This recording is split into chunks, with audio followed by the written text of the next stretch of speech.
નમસ્કાર, પંચાયત સમાચાર 24 માં આપનું સ્વાગત છે.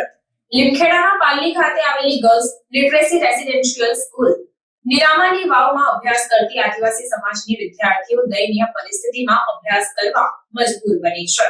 શાળાના આચાર્ય તેમજ હોસ્ટેલની બોર્ડને રજૂઆત કરવામાં આવે છે તો વિદ્યાર્થીનીઓને ડરાવવા ધમકાવવામાં આવતી હોવાની હકીકતો સામે આવતા વિદ્યાર્થીનીઓને મળતી સુવિધાઓ સામે અનેક સવાલો ઉઠવા પામ્યા છે. કેન્દ્ર અને રાજ્ય સરકાર દ્વારા આદિવાસી વિસ્તારની ગરીબ પરિવારની વિદ્યાર્થીનીઓને ઉચ્ચ અને ગુણવત્તાયુક્ત શિક્ષણ મળી રહે તે માટે ગર્લ્સ લિટરેસી રેસિડેન્શિયલ સ્કૂલો શરૂ કરવામાં આવી છે. ત્યારે આવી જ એક સ્કૂલ લીમખેડા તાલુકાના પાલડી ખાતે આવેલી છે. આ ગર્લ્સ લિટરેસી રેસિડેન્શિયલ સ્કૂલ નિનામાની વાવમાં અભ્યાસ કરતી આદિવાસી સમાજની વિદ્યાર્થીનીઓને સરકાર તરફથી પૂરતી સુવિધાઓ મળી રહે તે માટે દર વર્ષે કરોડો રૂપિયાની ગ્રાન્ટની ફાળવણી કરવામાં આવતી હોય છે. પરંતુ સરકાર તરફથી મળતી ગ્રાન્ટમાં શાળાના આચાર્ય અને તંત્રના અધિકારીઓની મિલીભગતથી બારોબાર ખોટા બિલો મૂકીને ઉપાડીને ચાઉ કરી જતા હોય તેમ લાગી રહ્યું છે. ગર્લ્સ લિટરેસી રેસિડેન્શિયલ સ્કૂલમાં અભ્યાસ કરતી વિદ્યાર્થીનીઓને સરકાર દ્વારા દર વર્ષે 3000 રૂપિયા તેમજ તેઓના ખાતામાં જમા કરવામાં આવતા હોય છે. જે પૈસા પણ શાળાના આચાર્ય દ્વારા વિદ્યાર્થીઓ પાસે બળજબરીપૂર્વક ઉપાડી લેવામાં આવે છે. સાથે વિદ્યાર્થીનીઓને આપવામાં આવતા ભોજનમાં પણ ગેરરીતિ આચરવામાં આવી રહી છે. સડેલા શાકભાજી અને સડેલા ફળોનો વિદ્યાર્થીઓને ભોજન આપવામાં આવે છે, જેના કારણે વિદ્યાર્થીનીઓ વારંવાર બીમાર પડે છે અને બીમાર વિદ્યાર્થીનીઓની સારવાર પણ કરવામાં આવતી નથી. સાથે પૂરતા પુસ્તકો, પેન, પેન્સિલ, દફતર, પાણીની બોટલ, ડ્રેસ, સાબુ, શેમ્પૂ સહિતની વસ્તુઓ પણ વિદ્યાર્થીનીઓને આપવામાં આવતી નથી. વિદ્યાર્થીનીઓની હોસ્ટેલમાં પલંગ, ગાદલા, ચાદરો પણ વર્ષો જૂની અને ગંદી હોવા છતાં બદલવામાં આવતી નથી. દુર્ગંધ મારતા ગાદલાઓ અને ચાદર ઓઢીને વિદ્યાર્થીનીઓ સૂવા માટે મજબૂર છે. હોસ્ટેલમાં વિદ્યાર્થીનીઓને સાફ સફાઈ કરવા માટે ઓરડા દ્વારા મજબૂત કરવામાં આવે છે. સાથે ભોજન કર્યા બાદ રસોડામાં પીવાના પાણીની પણ પૂરતી સુવિધા નથી, જેને લઈને વિદ્યાર્થીનીઓ અનેકવાર રજૂઆત કરી હોય તે છતાં પણ આ બાબતે શાળાના આચાર્ય દ્વારા કોઈ પણ પ્રકારની નક્કર કામગીરી કરવામાં આવતી નથી. ત્યારે આચાર્યની કામગીરી સામે પણ અનેક સવાલો ઉઠ્યા છે. ત્યારે હવે આ આદિવાસી સમાજની ગરીબ વિદ્યાર્થીનીઓની દયનીય હાલત બાબતે રાજ્ય સરકાર દ્વારા ઉચ્ચ અધિકારીની તપાસ કમિટી બનાવીને તપાસ કરાવવામાં આવે તો લાંબા સમયથી ચાલતા ભ્રષ્ટાચાર મામલે મોટા ખુલાસા થાય તેમ છે. ત્યારે હવે તંત્ર દ્વારા વર્ષોથી ચાલતા ભ્રષ્ટાચાર મામલે શું કાર્યવાહી કરવામાં આવશે તે તો હવે આવનાર સમય જ બતાવશે. લીમખેડામાં ચાલતી મોડેલ સ્કૂલ અને ગર્લ્સ રેસિડેન્શિયલ સ્કૂલની દાહોદ જિલ્લા આમ આદમી પાર્ટીના પ્રમુખ રાકેશ બારિયાએ મુલાકાત લેતા સ્કૂલમાં ચાલતી અનેક પ્રકારની લાલિયાવાડી સામે આવી હતી. જેને લઈને આમ આદમી પાર્ટીના પ્રમુખ રાકેશ બારિયાએ પોતાની પ્રતિક્રિયામાં જણાવ્યું કે સરકારે આદિવાસી સમાજની વિદ્યાર્થીનીઓને અભ્યાસ કરવા માટે કરોડો રૂપિયાની ગ્રાન્ટ ફાળવણી છે, પરંતુ સ્થાનિક આચાર્ય અને વહીવટી તંત્રના મેળાપીપણા હેઠળ વિદ્યાર્થીનીઓ માટે આવતી ગ્રાન્ટમાં કટકી કરીને પૂરતી વ્યવસ્થાની સાધન સામગ્રી પૂરી પાડવામાં આવતી નથી. બોર્ડર સ્કૂલ અને ગર્લ્સ રેસિડેન્શિયલ સ્કૂલમાં ચાલતા ભ્રષ્ટાચારને જડમૂળમાંથી નાબૂદ કરવા માટે આગામી સમયમાં આંદોલન કરશે તેમ જણાવ્યું હતું. આવો સાંભળીએ આમ આદમી પાર્ટીના જિલ્લા પ્રમુખે શું કહ્યું. આજ રોજ મોડલ સ્કૂલની મુલાકાત લીધી, ગર્લ્સ હોસ્ટેલની પણ લીધી અને અહીંયા આદિવાસી બાળકો માટે મોડર્ન સ્કૂલ બનાવવામાં આવી છે સરકાર દ્વારા. તો આજે અમે મુલાકાત લેતા અમને જાણ થઈ કે બહેનો માટે જે ઊંઘવાની વ્યવસ્થા છે એ ગાદલાઓ પણ બધા ગંધાય છે અને સુવિધા એકદમ સારી નથી. તો અમને જાણ મળી અને બાળકોએ અમને એમ પણ કીધું કે અમારે સરકાર દ્વારા 3,000 રૂપિયા આપવામાં આવે છે. એ 3,000 રૂપિયાથી સ્કૂલ ડ્રેસને આ તે ખરીદવા એમ કરી અને આ શિક્ષકો દ્વારા પાછા લઈ લેવામાં આવે છે. અને અમે જાણ કરી કે શિક્ષકોને પૂછવામાં આવ્યું કે 3,000 રૂપિયા તમે શાના લો છો, તો કે અમે લોકો ડ્રેસ આપીએ છીએ, યુનિફોર્મ આપીએ છીએ. આ તે કરી અને અમે બાળકોને પણ પૂછવામાં આવ્યું તો 2 વર્ષથી એ લોકોને યુનિફોર્મ આપવામાં આવ્યા નથી અને 3,000 રૂપિયા પણ લઈ લેવામાં આવ્યા છે. અને અમે જાતે રસોડાની પણ મુલાકાત લીધી. રસોડાની અંદર જે રોટલી વગેરે, સબ્જી વગેરે ખરાબ અંદર જીવડા પડેલા એવું પણ જબરજસ્તી આ લોકોને ખવડાવવામાં આવે છે. બાળકોને પૂછતા બાળકોએ કીધું કે જેવું હશે એવું તમે ખાઈ લો એવું કહેવામાં આવે છે.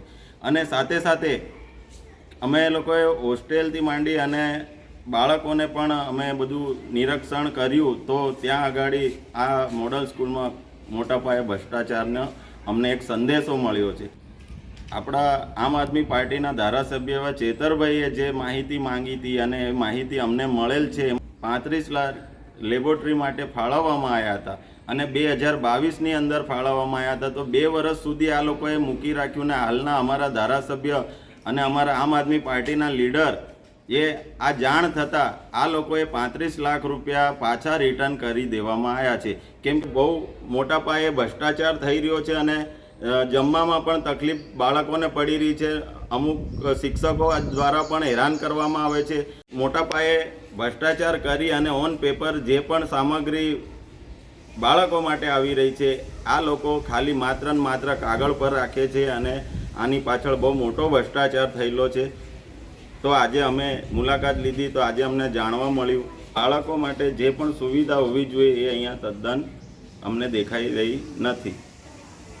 ગર્લ્સ રેસિડેન્શિયલ સ્કૂલમાં અભ્યાસ કરતી વિદ્યાર્થીની હર્ષદીબેન નિસરતાએ પોતાને પડતી સમસ્યાઓ બાબતે જણાવ્યું, જે જાણીને આપ પણ ચોંકી ઉઠશો. જી હા, શાળાના કેન્ટીનમાં વિદ્યાર્થીનીઓને જીવાતવાળું ભોજન ખાવા માટે મજબૂર થવું પડે છે. સાથે શાળાના ઓરડા દ્વારા સાફ સફાઈથી લઈને તમામ કામગીરી કરવામાં આવે છે તેમ જણાવ્યું. ત્યારે આવો સાંભળીએ વિદ્યાર્થીની દ્વારા શું કહેવામાં આવ્યું. મારું નામ નિસરતા હર્ષદીબેન અનિલભાઈ છે. જ્યારે અમે અમને હોસ્ટેલનું સાફ સફાઈ કરાવે છે ને ત્યારે મેડમ કહે છે તમે આ કામ શીખશો ને ત્યારે જ તમને ઘરનું આવડશે. તો અમને અમારા મમ્મી પપ્પાએ ભણવા માટે કાઢ્યા છે, આ બધું કામ કરવા માટે થોડા કાઢ્યા છે અને બધી સાફ સફાઈ અમારે જ કરવી જોઈએ છે. અને જ્યારે અમે એક દિવસે જમવા આવ્યા ને તો ત્યારે અમે જ બાળ્યું હતું જીવડું દાળમાં. અમે ખાધા ને અમુક બાળકોને ખબર જ નહીં તો તે લોકોએ ખાઈ લીધું. પણ અમે જ્યારે મેડમને કહીએ છીએ તો ત્યારે એમ કહે છે કે એમાં શું, એ તો કાઢીને ખાઈ લેવાનું, ઘરે પડી જાય તો તમે કાઢીને ખાઈ લો છો. પણ અમારા ઘરે તો અમારી મમ્મી ફેંકાવી જ દે છે, એવું નથી ખવડાવતું. ત્યારે અમે એવું ખાઈએ તો પછી અમારી બોડીને અમને જ તકલીફ થાય છે. પછી અમને આવું તાવ ને એવું થાય. અમુક છોકરીઓને એવી ઉલટી પણ થાય છે ને એવું. અને જ્યારે બધું ખરાબ જમવાનું આપે છે ને મમરાનું હલવાયેલું ત્યારે છોકરીઓને ઝાડા ને એવું થાય છે તો દવાખાને જવાની સુવિધા પણ નથી. અને એમ કહે છે કે બીજાને અમુકને તાવ આવે તો નાટક કરે છે, પૈસા પણ નથી તો અમુક છોકરીને પૈસા પણ નથી તો બીજી એમની ફ્રેન્ડ આપે છે તો તે લોકો જાય છે. પછી એમના વાલી કહી જાય છે કે જ્યારે મારા પાસે પૈસા નથી ત્યારે તમે મારી છોકરીને દવા કરાવી લાવજો, પછી તમે કહેજો ત્યારે હું તમને પૈસા આપી દઈશ. પણ એ તો નથી. અને દવાખાના જવાની સુવિધા, ગાડીની સુવિધા પણ નથી. જ્યારે ભાડું પણ અમારે આપવું જ પડે છે. અને અમે છઠ્ઠામાં જ્યારે પહેલી વાર આવ્યા છે ને ત્યારે જ અમને બોટલ આપી. પછી તો બોટલ અમે કેટલી વાર મેડમને પૂછ્યું, મેડમ બોટલ આપો. એક તો ત્રીજા માળ પડ્યા સર અમે જ્યારે ઉપર જઈને તો કે મેડમ ઉપર છે, ક્યાં બાળ્યા છે તમે? તો મને તો નથી ખબર, તો તમે ક્યાંથી જોયા? તો સર મેડમ અમે જોયું છે પણ નથી, ત્યાં તો ખાલી ખોખા પડેલા છે, હમણાં તમને બતાવવા લેજો. તો અમે ના કહીએ. તો પછી અમે પાછા પૂછીએ ને તો ઉપરથી જ્યારે થશે ને ત્યારે તમને આપીશ એમ કરીને નથી આપતા. ડ્રોઈંગ બુક એ પણ નથી આપતા. તો પછી અમને ચિત્ર દોરાવે ને તો અમે અમારા પૈસાથી મેડમ પાસે પ્રોજેક્ટ એવું બનાવવું પડે ને તો અમારે મેડમ પાસેથી જ અમારા પૈસા લઈને મંગાડવું જોઈએ. પછી અમે પ્રોજેક્ટ બનાવવું પડે, ચાર્ટ ને એવું બનાવીએ. પછી અમને પેલા ઉઠાવે છે ને તે ચોટાડીને બનાવે છે. પછી અમને આ ગુંદર કલર કશું નથી આપતા. બીજી સ્કૂલમાં કેટલી સુવિધા છે, અમારી સ્કૂલમાં અડધી સુવિધા છે, વધારે સુવિધા નથી. અમારે પાણી પીવાનું પણ તકલીફ છે ને રસોડામાં બધું ખરાબ છે, બરાબર સફાઈ નથી કરતા, બધું શીખાશ પડે. જ્યારે અમારી ક્લાસ ટીચર હતા ને તે અમને કીધું હતું કે જ્યારે તમે જમવા જાઓ ત્યારે કેમ પાથરણામાં નથી બેસતા ને નીચે કેમ બેસો? તમે જ્યારે પાથરણા પર બેસો છો ને ત્યારે તો નીચે સાફ સફાઈ નથી થતા, બધું ભોજન વેરેલું છે. અમારા રવિવાર ને શનિવાર આવે છે ને સર ત્યારે પાણીનો તકલીફ પડે જ. ત્યારે અમારે નીચેથી અડધા લોકો ત્રીજે માળ પણ ડોલસો ભરીને ઉપર લઈ જાય તો બીજી અમુક છોકરીઓ કેટલી વાર પડી ગયો છે, એમને પગની આદત પણ ઉતરી ગયા છે. મારી સ્કૂલમાં સરકાર દ્વારા પૈસા આપવાના આવે છે તે અમને પણ નથી ખબર પડતી કે બધા પ્રિન્સિપાલ છે બારોબાર કરીને અમને પણ કશું નથી ખબર. અમને જે વસ્તુમાં પૂરું પણ મળવાનું છે એ મળતું જ નથી. અમને એ પૂરેપૂરી ખબર નથી, પણ અમને જે પોકેટ મની મળે છે તે પણ હજુ મળી નથી. આમાં સરકાર તરફથી હોસ્ટેલમાં જે સુવિધા છે એ ગાદલા સુવાના છે એ પણ ખરાબ છે. તકિયા જોઈએ તો હમણાં એકદમ ખરાબ હોય છે. પછી ચાદર હોય છે, જ્યારે અમારે ઘરે જવાનું હોય ને ત્યારે બધી ચાદરો અમારે ધોવી પડે છે. જે નહીં ધોવે ને તેમને પણ ધોવાડે છે મેડમ. અને આ બધું હમણાં જાય ને સર અમે તો એટલું ખરાબ પડેલું હોય કે આમ નહીં ધોવે ને તો રજા પણ નહીં આપે એમ કે છે. અને અમને તો જે ગાદલા પર જોઈએ ઊંઘવાનું થાય છે એ પણ ઊંઘવાનું જ નથી થતું સર. ગર્લ્સ રેસિડેન્શિયલ સ્કૂલમાં અભ્યાસ કરતી વધુ એક વિદ્યાર્થીનીએ જણાવ્યું હતું કે વિદ્યાર્થીનીઓ બીમાર થાય ત્યારે તેમને સારવાર માટે કોઈ વ્યવસ્થા આપવામાં આવતી નથી. સાથે વિદ્યાર્થીઓને મળતા 3000 રૂપિયા પણ તેમની પાસેથી આચાર્ય દ્વારા પરત બળજબરીપૂર્વક લઈ લેવામાં આવે છે. આવો સાંભળીએ વિદ્યાર્થીની ઝંખરાબેન લીનામાનું શું કહેવું છે. ગામ કંબોજ એસપીડી 9 અહીંયા હોસ્પિટલ જવા માટે કઈ સુવિધા નહીં. જમાનામાં પણ જીવ જંતુ પડી જાય છે તો પણ અમે ખાઈ લઈએ છીએ.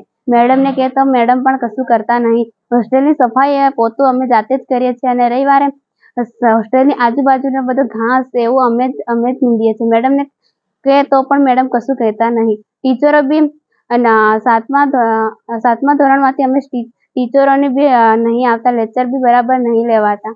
બોટલ, બેગ, સાબુ, કોકટેલ પણ મહિનામાં કોઈ દિવસ એક આપે છે. 2-3 મહિના થાય છે તો પણ એક વાર જ આપે છે. બોટલ પણ નહીં આપ્યા, કપડાં બી નહીં આપ્યા, સ્કોલરશીપ બી નહીં મળી. છઠ્ઠામાં ધોરણમાં એટલા એક વાર બોટલ આપ્યા હતા. હમણાં મેડમને વારંવાર કહેવાથી પણ મેડમ નહીં આપતા.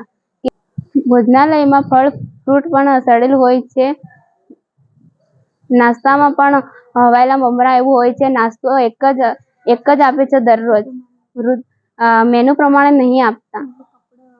કપડાં સફાઈ જાતે અમારે જ કરવું પડે છે. બારી બારણા પણ તૂટેલા હોય છે. મેડમે કેટલા વર્ષથી કહ્યું છે કે મેડમ બારી બારણા ઠીક કરાવો, પણ મેડમ જ કશું નામ નહીં લેતા. પછી મચ્છર કડે અને ડેન્ગ્યુ થાય છે. હોસ્પિટલ જવા માટે પણ ગાડીની વ્યવસ્થા નહીં. સાંજે રાતે 1-2 વાગે પણ આ થાય છે છોકરીઓને. અમે હોસ્ટેલમાં જઈએ, સાંજે જઈએ તો રસ્તામાં ફોક્સ પણ નહીં ને સાપ આવી જાય છે હોસ્ટેલમાં. તો મેડમને કીધું તો મેડમ કશું નામ નહીં લેતા, એ તો જતું રહેશે એવું કહે છે. જે સ્કોલરશીપ અમને મળે છે તે પણ પાછી ઉપાડીને લઈ લે છે ને કહે છે કે જ્યાવર તમે આપશો નહીં ને ત્યાવર તમને ઘરે જવા નહીં દઈએ, એવું દબાણ કરે છે મેડમ પ્રિન્સિપલ. કેટલા પૈસા જમા થાય છે? 3000 એ પણ પાછા લઈ લે છે અને કહે છે કે વાલી પાસે નહીં હોય તો પણ એમ કે રજા નહીં આપવાની એમ કે. તમે ઉપાડીને આપી દીધા? હા, આપી દીધા. કેટલી વાર આપ્યા? 2 વાર. છઠ્ઠામાં નહીં મળ્યા, 7માં મળેલા અને 8માં મળેલા. છઠ્ઠાના પૈસા નથી આવ્યા?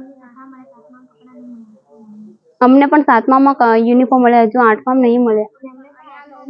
આ 9મું ધોરણ આવી ગયું તો પણ ડ્રેસ ચલાવશો? એક જ ડ્રેસ સર.